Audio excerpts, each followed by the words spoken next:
बिस्मिल्लाहिर्रहमानिर्रहीम। अस्सलामु अलैकुम अज़ीज़ तलबा। आज का हमारा लेक्चर सेकंड ईयर सिविक्स का पहला चैप्टर है और इसका क्वेश्चन नंबर 4 है जी कि मीसा के लखनऊ के अब नुकात जो हैं वो बयान करें और इस हवाला से जो है इसकी जो अहमियत है वो भी उजागर करें। तो इससे पहले कि हम अब बाकायदा लेक्चर जो है शुरू करें, आपसे गुजारिश है कि आप इस चैनल को सब्सक्राइब करें और अपने दोस्तों से भी शेयर करें जो आपकी इस क्लास में पढ़ते हैं, जिनके ये सिलेबस है, जिन्होंने ये सब्जेक्ट रखा हुआ है सिविक्स यानी कि इल्म शरीयत, तो ताकि जहाँ आप मुस्तफ़ीज़ हो रहे हैं वो भी इससे फ़ायदा उठा सकें और माज़ के साथ इसका जो है इंडायरेक्ट या आने वाले वक्त में मुझे भी कोई फ़ायदा हो सके। तो चलते हैं अपने लेक्चर की तरफ। सवाल हमारा है जी, मीसा के लखनऊ के अहम नुकात बयान करें, नीज़ इसकी अहमियत उजागर करें। तो मीसा के लखनऊ जो है ये 1916 के अंदर पेश आता है जी, जिसको इंग्लिश के अंदर लखनऊ पैक्ट भी कहते हैं। तो ये शुरू करने से पहले अगर आप ये उसको ये बताएं, पस मंज़र के तौर पे हम लेंगे या मीसा की लखनऊ की जो वजूहात हैं पहले हम वो बयान करेंगे। तो मीसा के लखनऊ का पस मंज़र या मीसा के लखनऊ की वजूहात नंबर 1 पे है जी। पहली हेडिंग जो हमारी है उर्दू हिंदी तनाज़ा। ये जो सारा कुछ मटेरियल है इंशाल्लाह आपको अपनी जो टेक्स्ट बुक्स होती हैं आपकी पंजाब टेक्स्ट बुक बोर्ड की जो किताबें हैं उसमें से ये मिल जाएगा और आपको उसी से ही कंसल्ट करना है। जितने भी पंजाब बोर्ड के पंजाब के अंदर जितने भी बोर्ड हैं हमारे पाकिस्तान के अंदर, तो तमाम के अंदर इसी टेक्स्ट बुक को फॉलो किया जाता है, इसी टेक्स्ट बुक के मुताबिक सवाल आता है और हमें मार्किंग के वक्त भी यही तजवीज़ दी जाती है कि आप इसको मद्देनज़र रखें। तो इसलिए आप इसी पंजाब टेक्स्ट बुक बोर्ड की जो किताब है सिविक्स वाली, जो इल्म शरीयत वाली, आप सिर्फ वही ख़रीदेंगे, इसके अलावा और कोई नहीं लेंगे। लेना चाहें और ले सकते हैं ताकि आप उससे मज़ीद अगर बेहतर से बेहतर बना सकें अपने सवाल को। तो जनाब सबसे पहले जो पस मंज़र है, जो वजह है मीसा के लखनऊ की, वो है जी 1867 के अंदर उर्दू हिंदी तनाज़ा। मुसलमान जो थे उन्होंने हिंदुओं का रवैया एक देखा इसके अंदर कि हिंदू कैसे एक ऐसी ज़बान को जो कि सिर्फ मुसलमानों की ज़बान नहीं है बल्कि वो तमाम हिंदुस्तान के अंदर रहने वाले लोगों की मुश्तरका ज़बान एक है उर्दू, उसको सिर्फ ये कह के उसकी मुखालफत हिंदू कर रहे थे कि जनाब ये मुसलमानों की ज़बान है। तो इसलिए ये जो सबसे पहली वजह बना उर्दू हिंदी तनाज़ा, जिसको मैं ये कहूँगा कि आने वाले वक्त में जिसने बाद में हिंदुओं के साथ निगोशिएशन करने पे मुसलमानों को मजबूर किया। हाँ जी, इसके बाद जो दूसरी वजह मैंने लिखी है जुदागाना तर्ज़ इंतखाब। मुसलमान जो थे जी ये अपना मुतालबा सर सैयद अहमद ख़ान की क़यादत में कर चुके थे जुदागाना तर्ज़ इंतखाब का। फिर जनाब शिमला वफ़द हमने पढ़ा कि शिमला वफ़द 1906 के अंदर मुस्लिम जो वफ़द था इसने लॉर्ड मिंटो से मुतालबा किया कि हमें जुदागाना जो है वो इंतखाब का हक़ दिया जाए। तो वो ये हक़ इनको मुसलमानों को 1909 की इस्लाहात में मिल चुका था, लेकिन अब वजह क्या थी, मुसलमानों को अंग्रेज़ों की तरफ से आइन के अंदर ये हक़ मिल गया लेकिन हिंदू इसको अभी मानने को तैयार नहीं थे। तो ये जो लखनऊ पैक्ट हुआ है ये आप देखेंगे आने वाले वक्त में जब हम अगले नुकात पढ़ेंगे तो आप देखेंगे कि हिंदुओं ने फिर इस चीज़ को मान लिया था कि मुसलमानों के लिए जुदागाना इंतखाब होना चाहिए, कि मुस्लिम नशिस्तें अलग से हों, मुसलमान के लिए वोट दे और हिंदू के लिए वोट दे। हाँ जी, इसके बाद अगर हम करेंगे जी तो इसमें देखेंगे ना जी, तो 1911 के अंदर 2 वाक़यात पेश आते हैं। नंबर 1 तनसीख़ बंगाल यानी कि बंगाल की तकसीम को वापस ले लिया जाना और इलाहाबाद कॉन्फ्रेंस 1911। हाँ जी, तनसीख़ बंगाल से क्या मुराद है जी, 1905 के अंदर अंग्रेज़ों ने सूबा बंगाल जो कि बहुत बड़ा सूबा था इसको इंतज़ामी हवाले से 2 हिस्सों में तकसीम कर दिया था और इसका जो फ़ायदा पहुँचा वो मुसलमानों को पहुँचा। लेकिन अंग्रेज़ जो थे ना जी, ये चालाक लोग थे, ये इनकी पॉलिसी यही थी कि हिंदुस्तान की आवाम को लड़ाओ और फ़ायदा उठाओ, जितना ये आपस में लड़ेंगे उतना हमें इक़्तिदार करने का मौका ज़्यादा मिलेगा। तो इन्होंने जब ये देखा कि हिंदू अब थक गए हैं, चुप करके बैठ गए हैं एहतजाज करने से कि तनसीख़ करो, तकसीम वापस लो, तो जब इन्होंने ये देखा कि ये अब बैठ गए हैं तो उन्होंने क्या किया, इन्होंने 1911 में बांग्लादेश को यानी कि बंगाल को सूबा बंगाल को दोबारा जम करके एक सूबा बना दिया। अब इसका नुकसान किसको होना था जी, मुसलमानों को होना था। तो पहले इन्होंने हिंदुओं को नाराज़ करके तकसीम की, फिर मुसलमानों को नाराज़ करके तनसीख़ कर दी। तो अब दोनों कौमों को अंग्रेज़ों के इस रवैये से बखूबी आगाही हो गई थी। तो दोनों कौमों ने फिर ये सोचा कि जनाब क्यों ना मिल बैठ के कोई मुतफ़िक़ा लाए अमल बनाए ताकि अंग्रेज़ों से अपना फ़ायदा उठा सकें। इसी तरह 1911 में इलाहाबाद के अंदर जब दोनों सियासी जमातें यानी कि ऑल इंडिया मुस्लिम लीग और इंडियन नेशनल कांग्रेस इनका जब इजलास होता है तो यहाँ पे ये दोनों जो सियासी जमातें हैं ये इस बात का इरादा करती हैं कि हम क्या करेंगे जी, हम आपस में इत्तेफाक करें, आपस के इख्तिलाफ़ात को ख़त्म करें, आपस में इत्तेहाद करें और अंग्रेज़ों से अपने मुतालबात या अपने हकूक़ जो है वो हासिल करें। तो एक ये भी सबब बना। अच्छा ये दो चीज़ें हो गई। हाँ जी, 1913 के अंदर एक वाक़या पेश आता है जी कानपुर के अंदर कि सड़क बनाते वक्त अंग्रेज़ हुकूमत ने मस्जिद थी कानपुर के अंदर उसको शहीद कर दिया, उसका कुछ हिस्सा जो है मुनहदिम कर दिया, शहीद कर दिया। हालांकि उसी सड़क के रास्ते में कहीं मंदिर आता था, वहाँ से मोड़ ले लिया गया और मुसलमानों की मस्जिद को शहीद कर दिया गया। तो ये जो एक गुस्सा था अंग्रेज़ों के ख़िलाफ़, ये भी एक सबब बना कि वो मुसलमान जो थे वो हिंदू मुस्लिम इत्तेहाद की तरफ चल पड़े। अच्छा जी, इसके बाद जो हम अगली चीज़ लेखें जी, 1913 के अंदर दूसरा वाक़या पेश आता है जी। कायद-ए-आज़म मोहम्मद अली जिन्ना जो थे, जो कि उस वक्त से मोहम्मद अली जिन्ना के नाम से मशहूर थे जी, बाद में इनको कायद-ए-आज़म का लक़ब मिला। तो मोहम्मद अली जिन्ना जो थे ये मुस्लिम लीग के अंदर शामिल हो गए 1913 के अंदर। तो जब ये मुस्लिम लीग में शामिल हुए तो इन्होंने सबसे जो अहम किरदार अदा किया वो यही था कि इन्होंने मुसलमानों और हिंदुओं के दरमियान इत्तेहाद कायम करने की कोशिश की। तो इनकी इस कोशिश की वजह से भी ये मीसाक लखनऊ जो है वो तय पाया।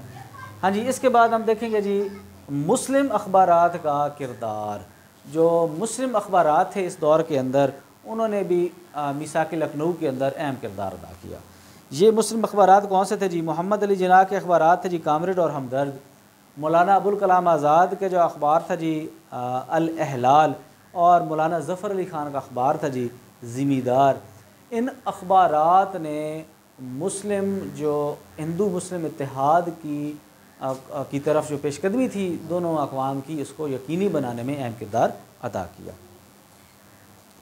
अच्छा जी, यही जो इन दोनों का इजलास होता है जी इलाहाबाद के अंदर फिर 1915 के अंदर, और फिर वहाँ पे ये तय पाता है कि आने वाले साल का इजलास जो है वो हम एक ही जगह पे मुनक़िद करेंगे और फिर कोई वहाँ पे लाए अमल तय किया जाएगा। ठीक है जी, तो ये मुख्तसरन इसका पस मंज़र है। आपके जो सेकंड ईयर के तालिब इल्म हैं उनके लिए इतना पस मंज़र में इतनी हेडिंग्स लिख देना ये बहुत है, काफ़ी है, इसलिए मैंने थोड़ा सा मटेरियल दिया है। हाँ जी, इसके बाद हम चलेंगे जी इसके अहम नुकात की तरफ, और अहम नुकात जो हैं वो मैंने लिखे हुए हैं। ये आपकी बिल्कुल टेक्स्ट बुक के अंदर जो 8 की 8 हेडिंग मौजूद हैं सिर्फ वही हैं, कोई इसमें और काम नहीं है। ठीक है जी, तो इसलिए सबसे पहले बात आ जाती है जी मरकज़ी असम्बली।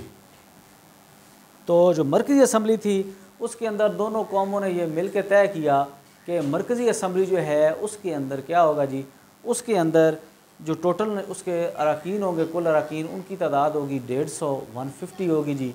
और ये जो 150 अरकान हैं इनमें से 4/5 यानी कि हर 5 में से 4 जो अरकान हैं वो क्या होंगे जी, वो इलेक्ट होंगे, वो मुंतखब होंगे। और जो 1/5 यानी कि वो 5वां बंदा होगा 5 में से, वो क्या होगा जी, उसको जो गवर्नर जनरल है वो नामज़द करेगा। ठीक है जी, फिर साथ ये कहा गया कि इस असम्बली की अरकान की जो तादाद है उनमें से 1/3 1/3 हर 3 में से एक जो है वो नुमाइंदा मुसलमान होगा, और इस मरकज़ी असम्बली की जो है मुद्दत वो 5 साल होगी। ठीक है जी, इसी तरह सूबाई असम्बलियाँ जो हैं उनकी जो तादाद है वो तय नहीं की गई, लेकिन ये कहा गया कि उनके भी 4/5 जो हैं ये मुंतखब होंगे, 1/5 अरकान सूबाई गवर्नर को नामज़द करेंगे। ठीक है जी, और यहाँ पे जो है जुदागाना नशिस्तों के असूल को यहाँ भी और मरकज़ में भी अपनाया जाएगा। और सूबाई असम्बलियों में मुस्लिम नुमाइंदगी कुछ यूँ होगी कि पंजाब के अंदर 50%, बंगाल में 40%, यूपी में 30%, मद्रास के अंदर 15%, मुंबई जो कि बाद में बम्बई जो भी बना मुंबई था, बम्बई बना बाद में, इसमें 33% मुसलमान, सीपी में 15%, बिहार के अंदर 25%। ये फिर हम आगे चल के करेंगे, एक अगली हेडिंग आने वाली है उसके अंदर इस पर मज़ीद बहस करेंगे भी। हाँ जी, जुदागाना इंतखाबात माज़र जी, जुदागाना हक़ इंतखाब का मुतालबा मुसलमानों का पुराना चला रहा था। ये मुतालबा 1909 की जो आइनी इस्लाहात हैं उसके अंदर मान लिया गया, और इसके बाद अब फिर इसको यहाँ पे पेश करने का मकसद क्या था? मकसद एक ही था।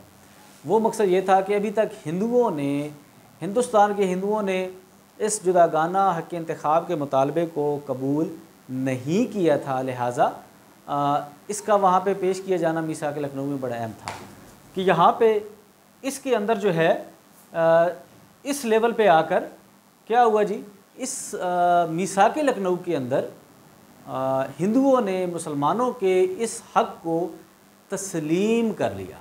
ठीक है, ये मुसलमानों की एक बड़ी एक अहम कामयाबी थी इस मीसाक लखनऊ के हवाले से। हाँ जी, इसके बाद जो अगली हेडिंग है जी वो है इजाफ़ी नशिस्तों का असूल, या जिसको वेटेज का असूल कहा गया, वेटेज जो असूल इसको कहा गया जी। हाँ जी, इजाफ़ी नशिस्तों का असूल ये बड़ा अहम यहाँ पे है आपके समझने के लिए। एक अगले आने वाली हेडिंग और एक ये। अमूमन तालिब इल्म जो है इस आपके लेवल के सेकंड ईयर की क्लास के, ये तालिब इल्म इसको नहीं समझ पाते, अमूमन ऐसा ही होता है, थोड़ा सा गड़बड़ कर बैठते हैं। हाँ जी, इजाफ़ी नशिस्तों के असूल से मुराद ये है कि जहाँ पे मुस्लिम अक्सरियती इलाके हैं, मुस्लिम अक्सरियती सूबे हैं, वहाँ पे मुसलमानों को उनकी आबादी से कम नशिस्तें दी जाएँ, और हिंदू जहाँ पे अक़लियत के अंदर हैं वहाँ पे उनको उनकी आबादी से ज़्यादा नशिस्तें दी जाएँ, और जहाँ मुसलमान अक़लियत के अंदर हैं और हिंदू अक्सरियत के अंदर हैं वहाँ मुसलमानों को उनकी आबादी से ज़्यादा नशिस्तें दी जाएँ और हिंदुओं को उनकी असल आबादी से कम नशिस्तें दी जाएँ। अब जनाब इस असूल के तहत ही मुसलमानों की अक्सरियत ही दो सूबों के अंदर, बंगाल में और पंजाब के अंदर। यहाँ पे तकरीबन 55% आबादी इस दौर में मुसलमानों की थी, लेकिन इस असूल के तहत, वेटेज के असूल के तहत मीसाक लखनऊ में ये तय पाया कि पंजाब में 50% नशिस्तें दी जाएंगी मुसलमानों को और बंगाल के अंदर 40% नशिस्तें दी जाएंगी। ठीक है जी, तो ये जो असूल था इसके अंदर बज़ाहिरन यही था कि मुसलमानों को, जो दो अक्सरियती सूबे थे जहाँ पे मुसलमानों की तवक्को थी कि मुसलमानों की हुकूमत बन पाती, यहाँ पे भी मुसलमानों की इस हुकूमत को ग़ुलामी के अंदर, ये इस हुकूमत को महकूमी के अंदर जो है वो कन्वर्ट ख़ुद मुसलमानों ने अपने हाथों से कर दिया। यही वो नुक्ता था, यही वो असूल था जिसके तहत आप देखेंगे, हम आगे चल के पढ़ेंगे इंशाअल्लाह, कि मुस्लिम लीग जो है वो धड़ेबंदियों में बटी और बहुत सारे रहनुमाओं ने इस चीज़ की मुखालफत की, इस असूल की मुखालफत की। ठीक है जी, तो वेटेज का असूल क्या है जी, कि जहाँ मुस्लिम अक्सरियत के अंदर हैं उनको उनकी आबादी से कम और हिंदुओं को ज़्यादा नशिस्तें दी जाएँ, और जहाँ हिंदू अक्सरियत के अंदर हैं जिन सूबों के अंदर, वहाँ हिंदुओं को उनकी आबादी से कम और मुसलमानों को उनकी आबादी से ज़्यादा नशिस्तें दी जाएँ। ठीक है जी। हाँ जी, इससे जो अगला असूल है वो है हक़ इस्तिदाद या वीटो पार। हाँ जी, हक़ इस्तिदाद ये एक खुशाइन इसमें शिक थी। इससे मुताबिक ये था कि अगर असम्बली के अंदर, चाहे वो मरकज़ी है चाहे सूबाई है, अगर असम्बली के अंदर कोई ऐसा मसवदा पेश आता है कि जिसका ताल्लुक़ किसी ख़ास फ़िरक़े से है, किसी ख़ास मज़हब से है, तो वो मसवदा तब असम्बली में पेश होगा जब उससे पहले उस मसवदे से मुतल्लिक़ा जो अरकान हैं, उस फ़िरक़े से मुतल्लिक़ा अरकान जो हैं, उनका 3/4 यानी कि 3/4 जब तक यस नहीं कर देते कि हाँ जनाब ये मसवदा असम्बली में पेश हो, हमें मंजूर है और इसको इस तरह पास किया जाए, तब वो पेश होता, वगरना ना होता। ये एक खुशाइंद बात थी जिसके ज़रिए मुसलमान अपने मजहबी और दीगर जो हकूक़ थे उसका तहफ़्फ़ुज़ कर सकते थे। ठीक है जी। इसके बाद है जी कानून साज असम्बलियों के अख्तियारात। हाँ जी, कानून साज असम्बलियों के, चाहे मरकज़ी थी चाहे सूबाई थी, इसमें इजाफ़े की मुतालबा किया गया और इसमें कहा गया कि तमाम मालियात जो है वो यहाँ के लोकल जो अवाम है, अवामी नुमाइंदे हैं, उनके कंट्रोल में हो, अरकान को ज़िमनी सवालात पूछने की इजाज़त हो और सूबाई सतह पे करारदाद पेश करने, मंजूर करने की इजाज़त हो उनको। ठीक है जी। और जनाब अगर गवर्नर और मरकज़ के अंदर गवर्नर जनरल जो है किसी पास करदा मसवदे को, करारदाद को वीटो कर देता है और वो 1 साल के बाद दोबारा पेश कर दी जाती है करारदाद, और वो करारदाद असम्बली पास कर देती है, तो गवर्नर जनरल और सूबे के अंदर गवर्नर जो हैं वो उसका कुछ नहीं बिगाड़ सकेंगे, फिर वो करारदाद जो है काबिल अमल होगी। ठीक है जी। तो ये जो अख्तियारात थे ये दोनों का मुतालबा था, दोनों जमातों का, दोनों कौमों का अंग्रेज़ों से, कि हमें इस तरह के हकूक़ जो है हमें मराद दी जाए। हाँ जी, इसके बाद है जी मरकज़ी इंतज़ामिया। मरकज़ी इंतज़ामिया का सरबराह गवर्नर जनरल होता। ये तय हुआ जिसको बरतानिया के बादशाह ने या हुक्मरान ने ये जो सीट पे बिठाना था। इसके बाद इसकी जो इंतज़ामी कौंसल थी, इसमें यह तय किया कि इसमें आधे अरकान जो थे वो हिंदुस्तानी होंगे, तब हम इस काम को चलने देंगे। ठीक है जी।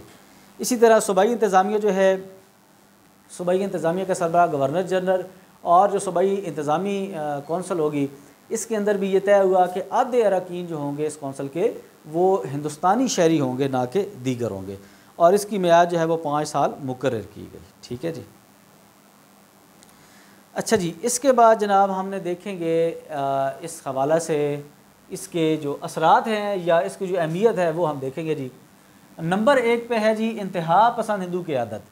गो के यहाँ पे होना और चाहिए, लेकिन ये मैंने इसलिए हेडिंग बनाई है, ये आपकी किताब से मैंने ली है।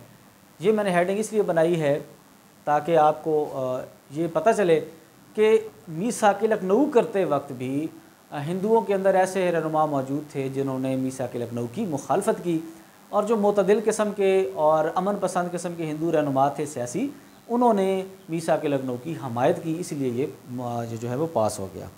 तनकीद करने वाले लीडरों में से लाला लाजपत राय, स्वामी सरदानंद और मदन मोहन मालवीय ये लोग शामिल हैं। इन्होंने इसकी मुखालफत की थी। इसी तरह दूसरे नंबर पे हमने हेडिंग लिखी है जी कि मुस्लिम लीग जो है वो धड़ेबंदियों में बट गई। मुस्लिम लीग धड़ेबंदियों में क्यों बट गई, उसके पीछे बहुत बड़ी वजह थी, और वो वजह थी वेटेज का असूल। मुस्लिम लीग पंजाब विंग जो था ये अलग हुआ, जिसके अंदर डॉक्टर अल्लामा मोहम्मद इकबाल और चौधरी खलीक़ुज़्ज़मान शामिल थे। इसी तरह मौलाना ज़फ़र अली ख़ान ने भी इसकी मुखालफत की, और बहुत सारे बंगाली रहनुमाओं ने भी इसकी मुखालफत की, क्योंकि बांग्लादेश की 55% मुस्लिम आबादी को कन्वर्ट कर दिया गया था 40% नशिस्तों पे रहने को, इसलिए उन्होंने इस बात की मुखालफत की। हाँ जी, इसके बाद जो हमने अगली हेडिंग इसके अंदर लिखी है जी वो है हिंदू मुस्लिम इत्तेहाद का सफ़ीर। हिंदू मुस्लिम इत्तेहाद का सफ़ीर जो है ये कायदे आज़म कहलाए। हिंदुओं की तरफ से जो थे गोखले और सरवजनी नायडू जो थे, इन्होंने सर सैयद कायद आज़म मोहम्मद अली जिन्ना को हिंदू मुस्लिम इत्तेहाद के सफ़ीर का लक़ब दिया। गो के हिंदुओं की तरफ से भी इत्तेहाद की कोशिशें जारी थीं, वहाँ से भी नुमाइंदे ये कोशिश कर रहे थे, तो लेकिन दोनों तरफ अहम किरदार कायद आज़म मोहम्मद अली जिन्ना ने अदा किया, इसलिए इनको हिंदू मुस्लिम इत्तेहाद का सफ़ीर का लक़ब दिया गया, और कायद आज़म की जो शख्सियत थी वो उभर कर सामने आई। हाँ जी, इससे अगली जो हमने हेडिंग लिखी अहमियत के अंदर वो है वाहिद मुस्लिम सियासी जमात।